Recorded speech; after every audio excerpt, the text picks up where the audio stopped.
and welcome to Ipsa Dixit, a podcast on legal scholarship. I'm your host, Brian L. Fry, Spears Gilbert Associate Professor of Law at the University of Kentucky College of Law. My guest is Howard Kislowicz, Associate Professor of Law at the University of Calgary Faculty of Law. We will discuss his article, Recontextualizing Ktunaxa Nation and versus British Columbia Crown Land, History and Indigenous Religious Freedom, which was co-authored with Senwung Luk and published in the Supreme Court Law Review. So welcome to the show, Howie. I'm very glad to be here, Brian. Yeah, I know. So this was really a fun paper to read, in part because it's a really interesting kind of both contemporary and historical story that you tell, and in part because, honestly, I didn't know anything about Canadian freedom of religion law before reading the paper, and it provided a lot of really useful context to me.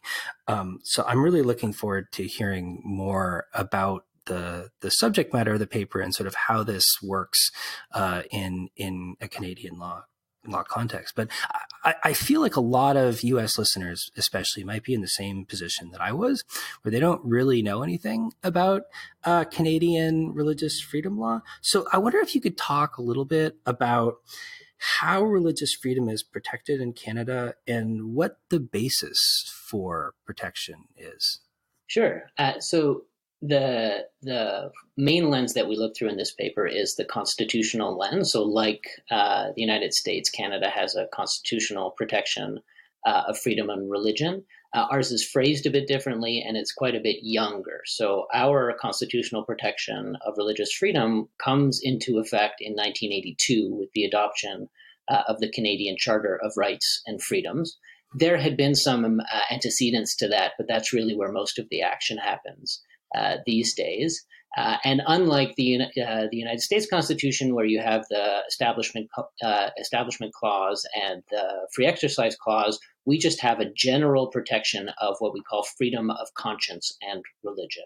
So that's the way the fundamental freedom is protected. And that Charter of Rights applies to all federal and provincial legislation in Canada. But one of the more important parts of charter rights in general is that all of them are subject to limitation.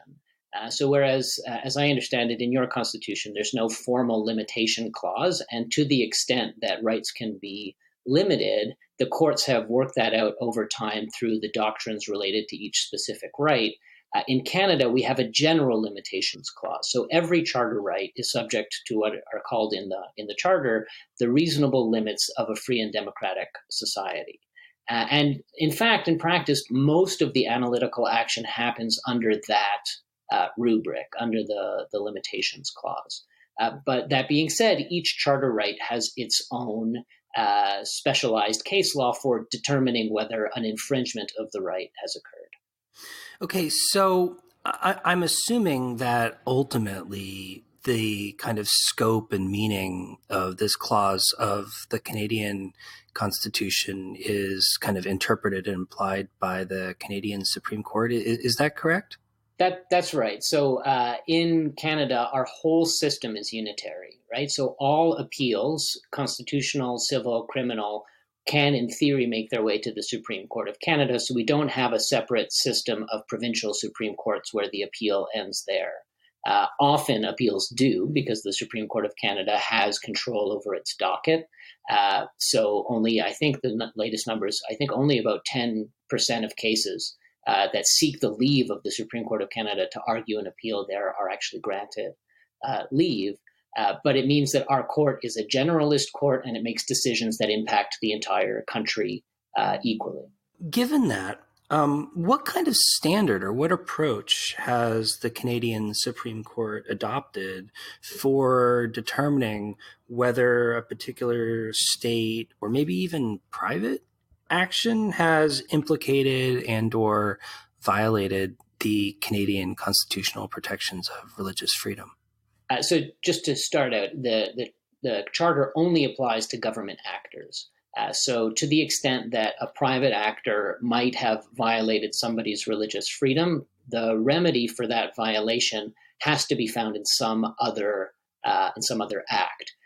In Quebec, for example, they have their own provincial charter that applies to both private and public action. that does protect religious freedom.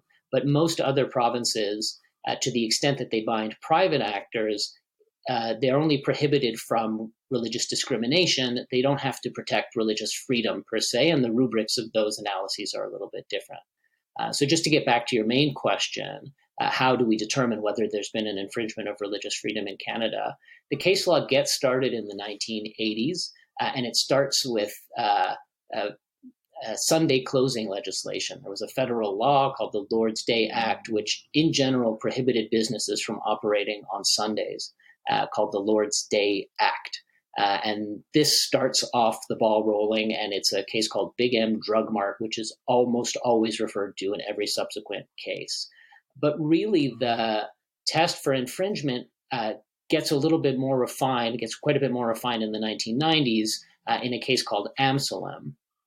And in that case, the court sets out sort of a multi-step test for determining infringement. So if a claimant is saying that their religious freedom has been infringed, they first have to establish that they have a sincere belief in a practice or a belief that has a nexus, that is a connection with some religious tradition, and that there's some government action that has interfered with that practice or belief in a more than trivial or insignificant way. And in practice, this has been a pretty low bar to satisfy, in part because the court takes a very subjective approach to what counts as a religious belief. So you don't have to bring in a religious leader to testify as to the objective or doctrinal or dogmatic validity of the belief you're articulating, as long as you are sincerely articulating it. And so it's a relatively low hurdle for claimants to overcome, which is why most of the action tends to happen under the justificatory stage of the analysis, where the burden is actually on the government actor to prove that the infringement is justified. So how does that work? I mean, what does the government have to show in order to kind of make out a reasonable kind of claim for justification of government action? Is it just a kind of open-ended standard, or are there sort of fixed principles or particular issues that courts are supposed to consider? So there is a definite analytical framework that was set, again, in the 1980s in a case called Oakes, which doesn't come from the religious freedom standard. But when I tell my students, I teach my students, I say this is the Charter's greatest hit, the Oakes case, because it becomes relevant in just about every single subsequent Charter case, because it sets the framework for analyzing the justifiability of an infringement. And so first, the government has to show that the limit is prescribed by law, which is to say that it's in some legal document, in some definite form that is limiting the religious freedom or the charter right in general. Then the government must show that there's a pressing and substantial objective for the limit that can serve to justify the limit. In practice, a pretty easy step for governments to overcome. Once they've established that they have a pressing and substantial objective, they have to show that there's a rational connection between that objective and the law or action that they're trying to justify. Again, a pretty low bar. And then the last couple of steps are where most of the action happens. So first, the government has to prove what's called minimal impairment in the case law.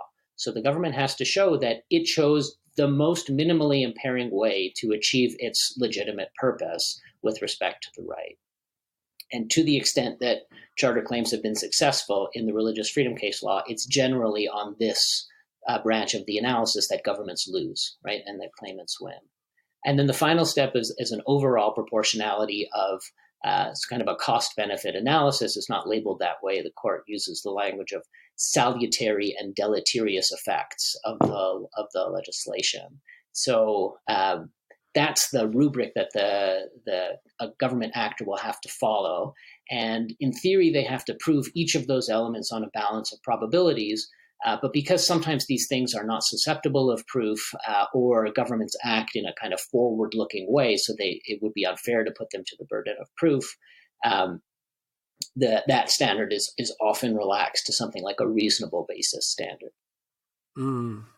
So, it seems like a lot of these elements are familiar from a kind of U.S.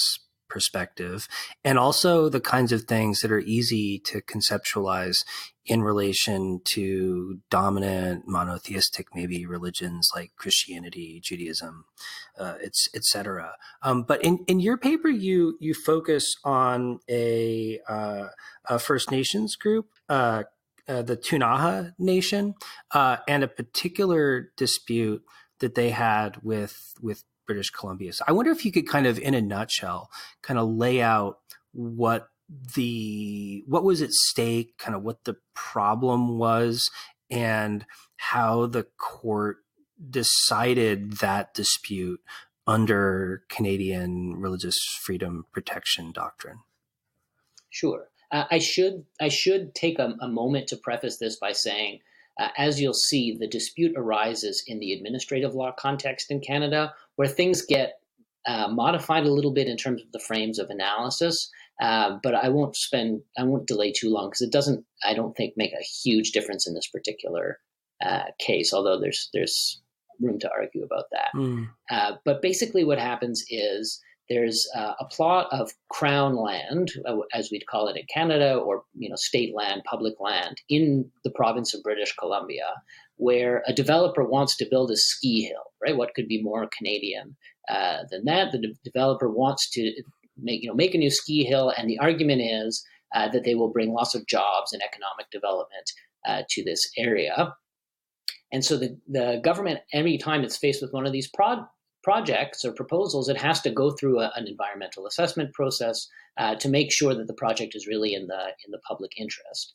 And it's in the context of making these kinds of decisions that the Indigenous communities who might be affected are consulted.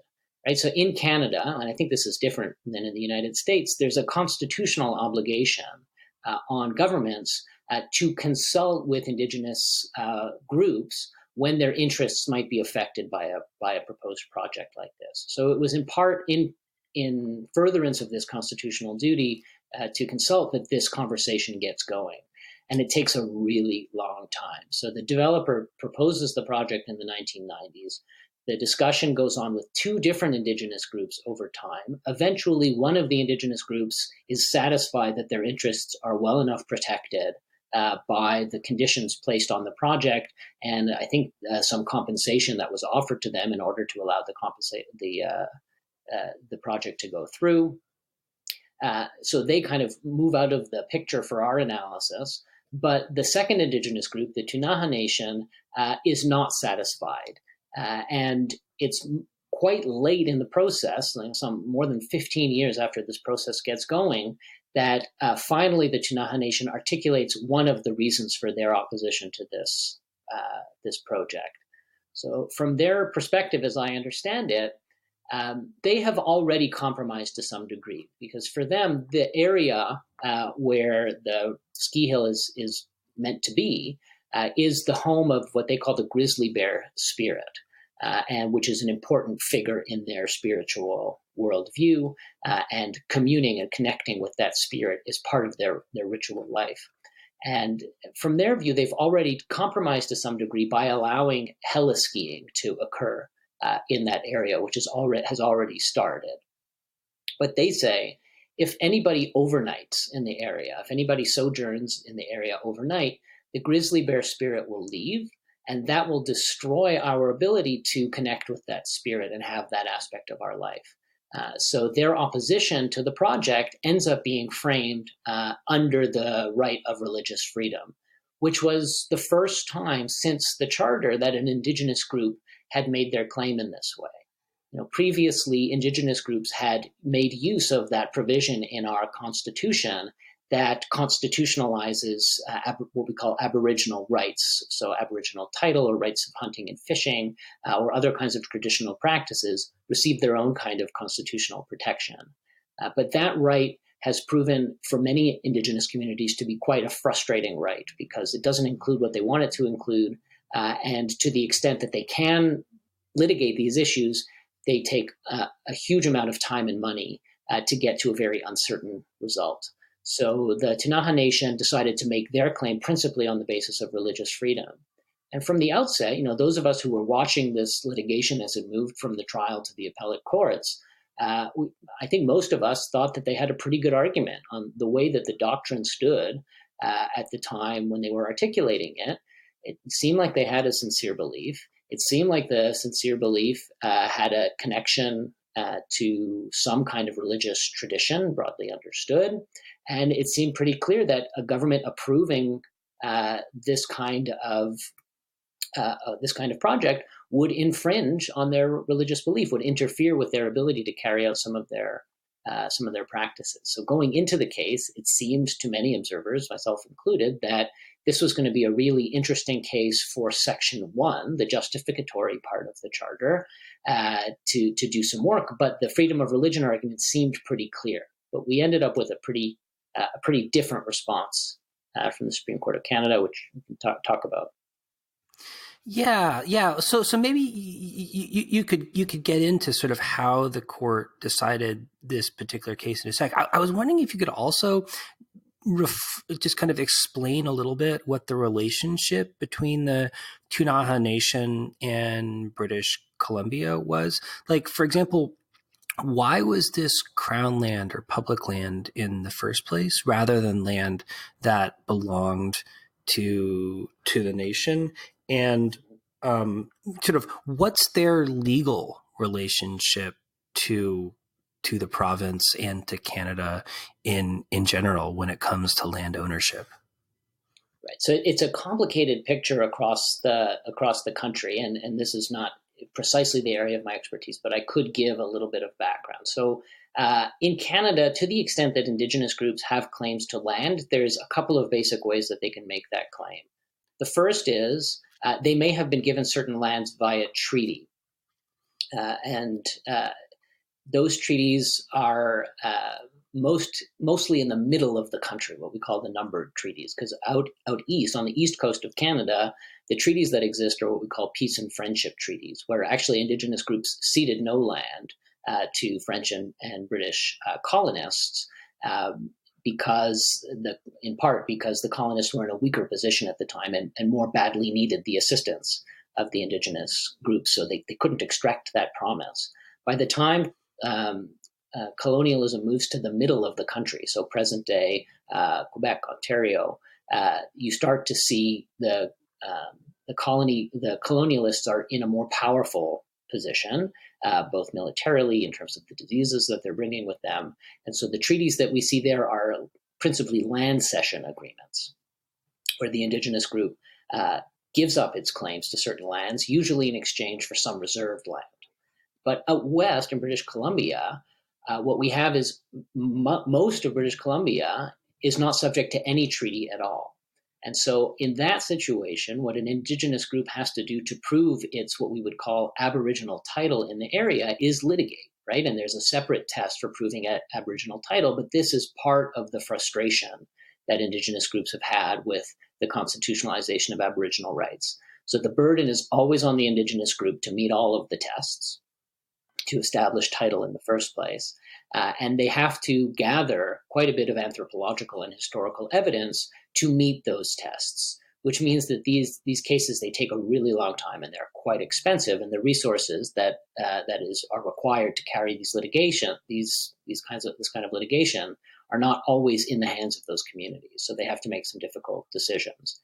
And the Ktunaxa Nation, I think, I'm hypothesizing, but I think they just made the calculation, well, it's really expensive to prove an Aboriginal title claim. So even if we thought we had title to the land, it's going to be a real uphill battle.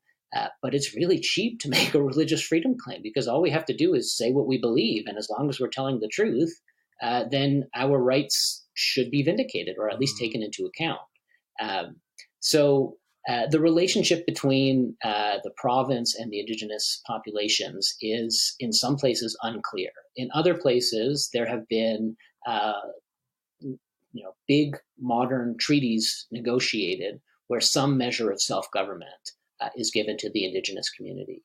The Ktunaxa Nation was not a party to one of those treaties, so they couldn't rely on that. And like I said, they decided not to make a title claim for reasons known to them, but we can extrapolate that either they thought it would be too expensive, or that their chances of winning at litigation were not very good, or they there might be other reasons why they decided not to advance the title claim.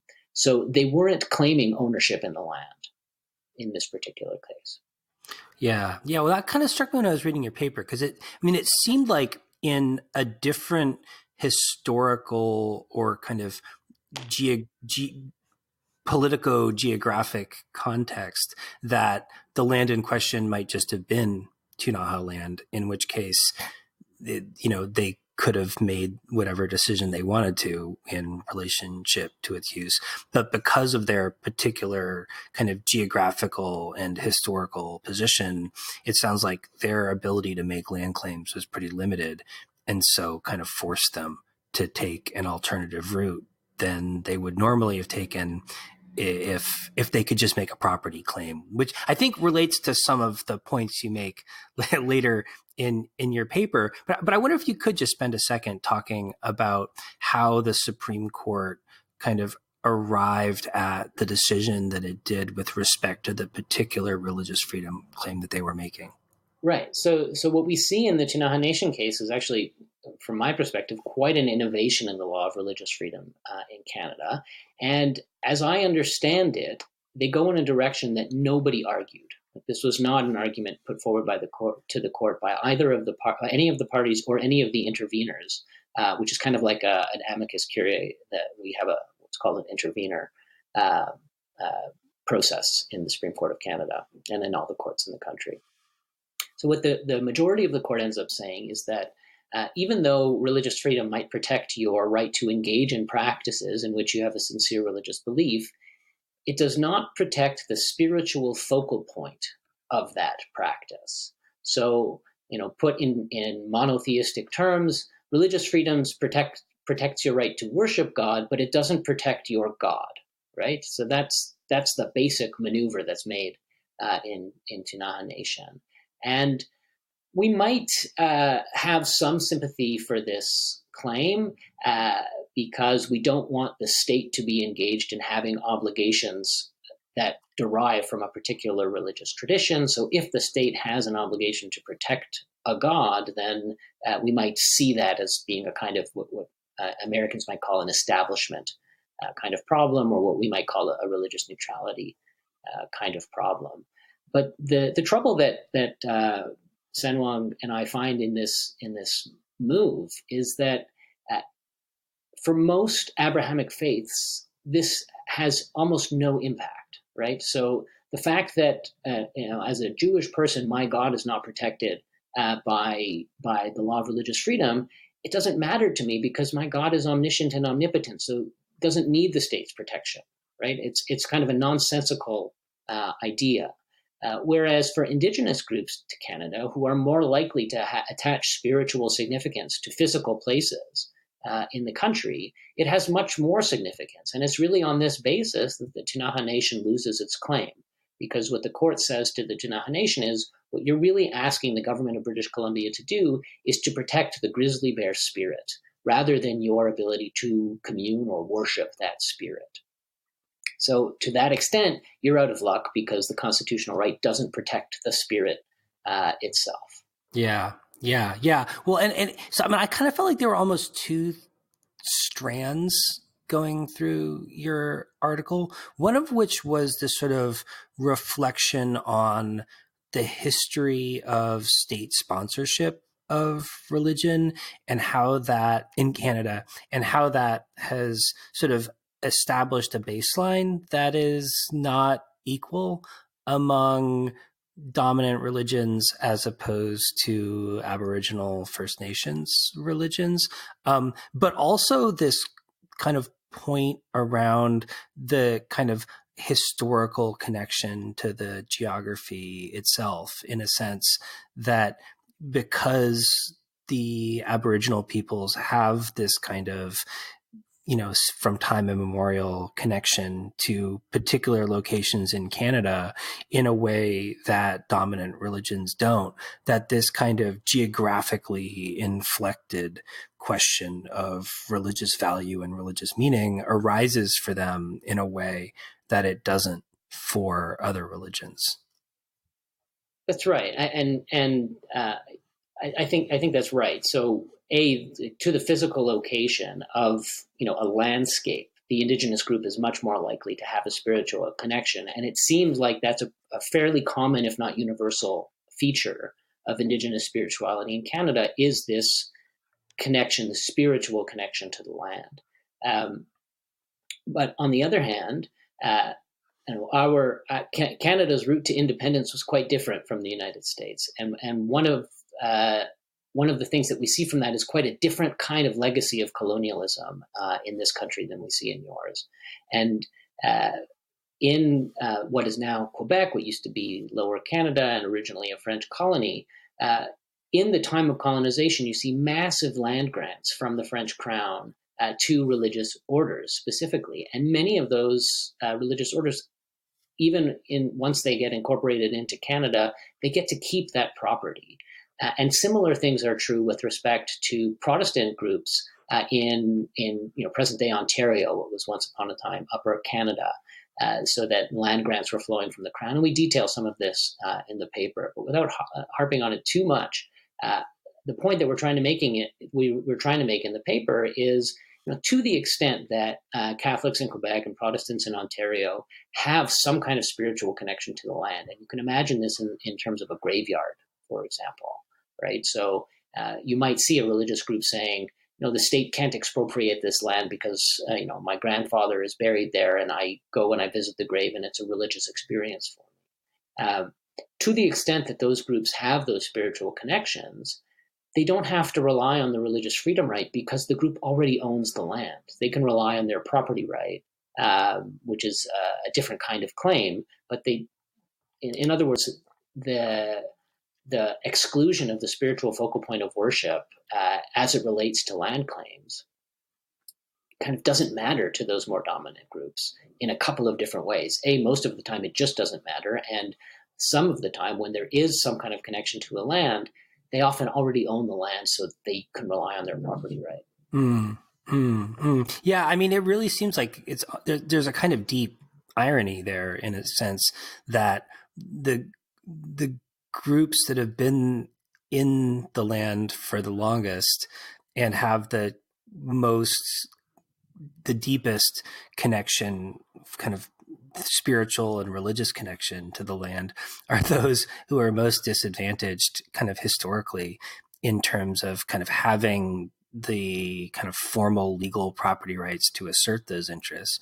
Whereas there's this kind of background history of, and I was really surprised by the sheer extent of the land distribution to religious groups, and in particular sort of quasi-established, it seemed like, religious groups, where they just seem to own huge swaths of land, at least at one point in time in Canada. Yeah, that's right. And that pattern changes as you moved west. So it's more true in Quebec and Ontario than it is as you move west, but it's certainly true in those places. So for example, the Notre Dame Cathedral, the famous cathedral in Montreal, has been there since the 1600s. And why is it there? And why is the whole old city, patterned around where the cathedral is? It's because of the close relationship between the Catholic Church and the French colonists at the time. Well, and it struck me as well when it came to the kind of geographic framing, like, as you say, for a lot of dominant religions, it isn't a focal point of the faith because, well, bluntly, the faith kind of started somewhere else. And it seems like the analysis seems kind of odd to me, because if you were to transport the same analysis or kind of apply the same analysis to a different location, it clearly would not track onto what people would feel like are reasonable interpretations of kind of religious meaning and value. I mean, I can only imagine somebody saying, well, Temple the Mount is just as good as any other temple. And, right? I mean, why get so bent out of shape about that particular one? The Wailing Wall, come on, right? It's just a wall. Pick another wall, right?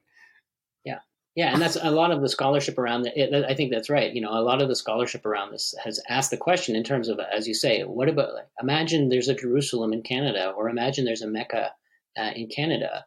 Could we really take seriously an argument that says while your right to worship at the Western Wall is protected, the Western Wall itself is not, right? Or while your right to make a pilgrimage to Mecca is protected, Mecca itself is not.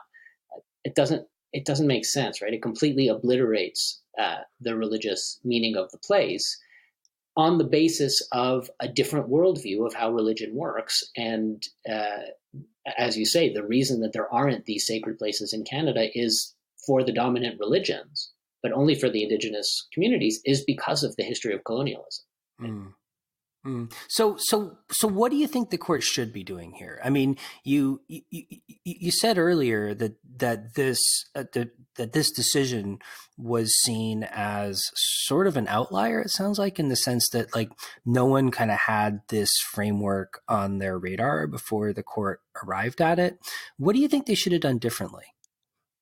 So there is in the case law a stream around zoning decisions. So what happens, for example, when a religious community wants to establish a new house of worship or community center, and they're having trouble finding properly zoned land, right? Like, the only land available in the city is zoned for residential use rather than the kind of use that they need.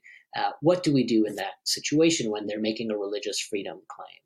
And there is some case law, it hasn't fully been adopted by the Supreme Court of Canada, that tries to strike a balance, right? That tries to say, look, municipalities have jurisdiction to organize the municipality, right, as the elected councillors best see fit, so that there's residential zones and there's commercial zones, and we don't have too much overlap between them, so people can live in quiet places, right? Or for other reasons.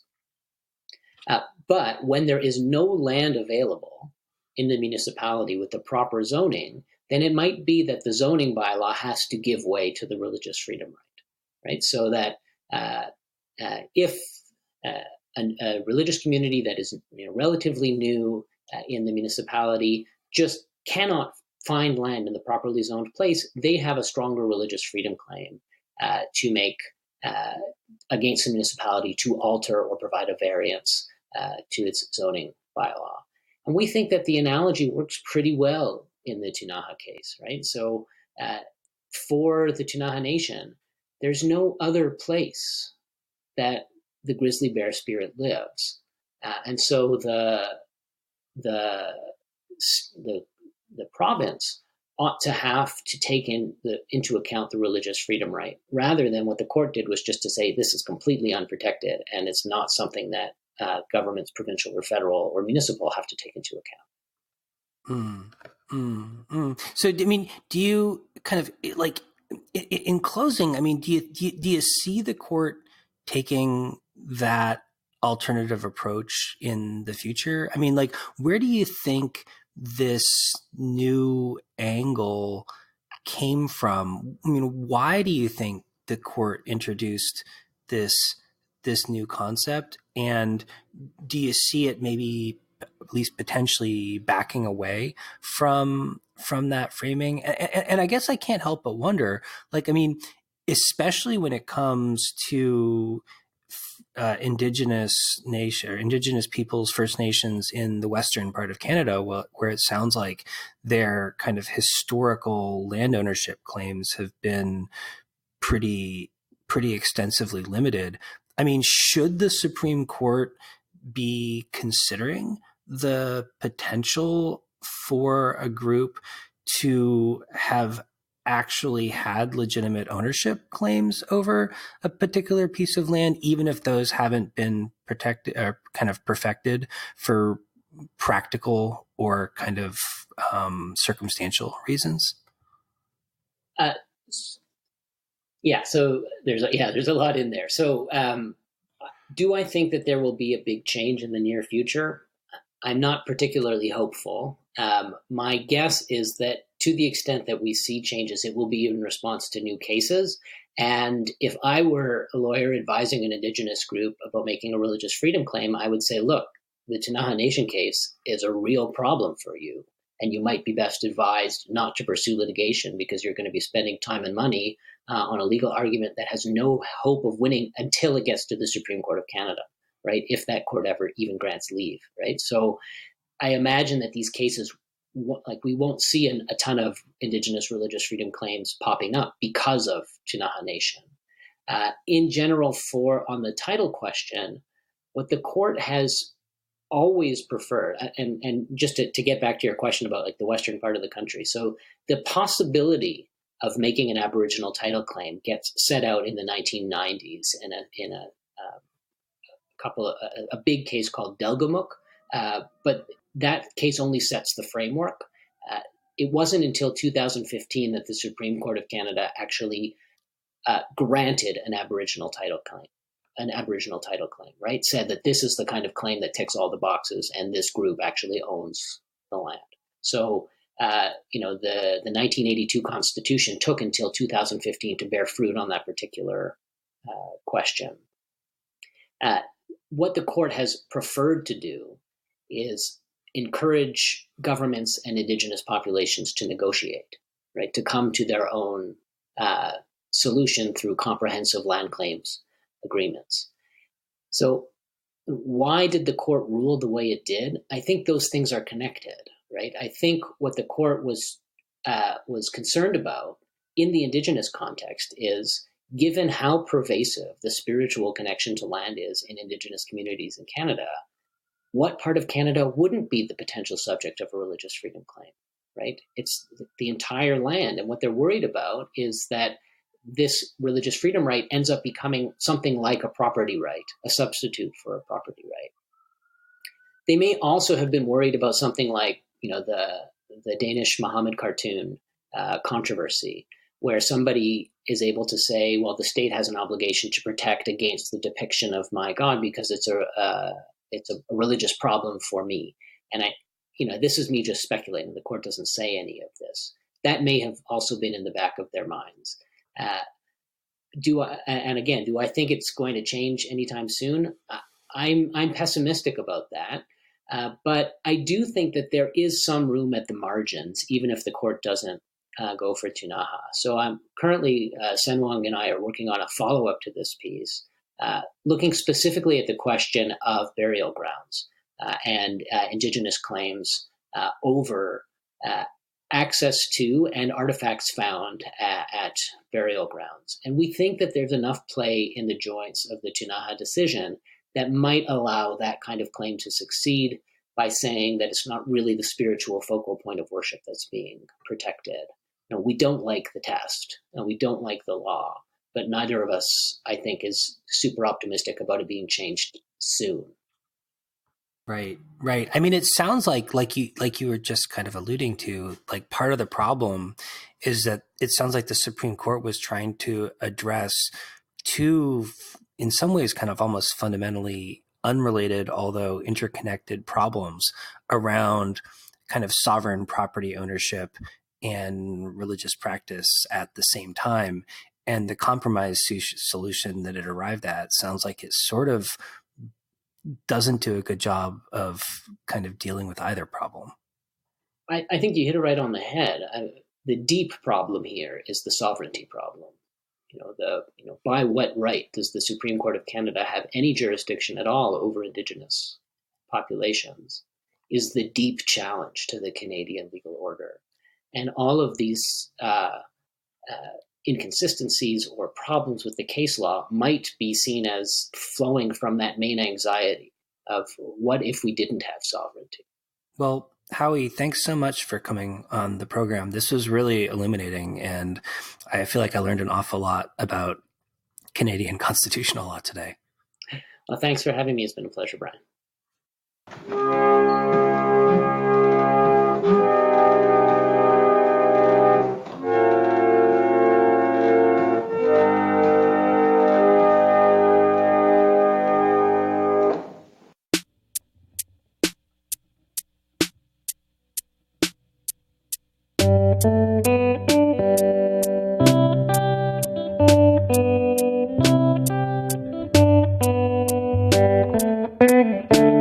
There's a million ways to mess this up, a million varieties of stumble and fall. But if you stick with me, we could triumph together. time to fail at them all.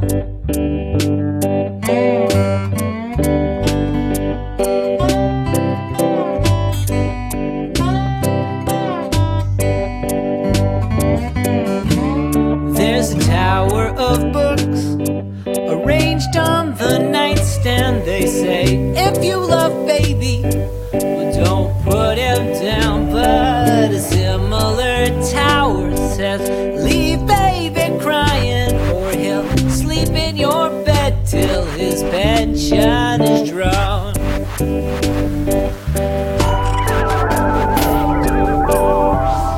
Curled up in a ball in solidarity, like Sherlock and Watson, solving mysteries, like a zombie movie, waiting for dawn. Everything's less scary when the lights are finally on. So we'll fall on our faces, park in illegal spaces. Stadiums full of people will tell us we suck. We'll be swearing like sailors, spectacular failures. But we'll find some beauty in the getting back up. There's a million ways to mess this up, a million varieties of stumble and fall. But if you stick with me, we could try them together, and maybe we'll find time to fail at them all.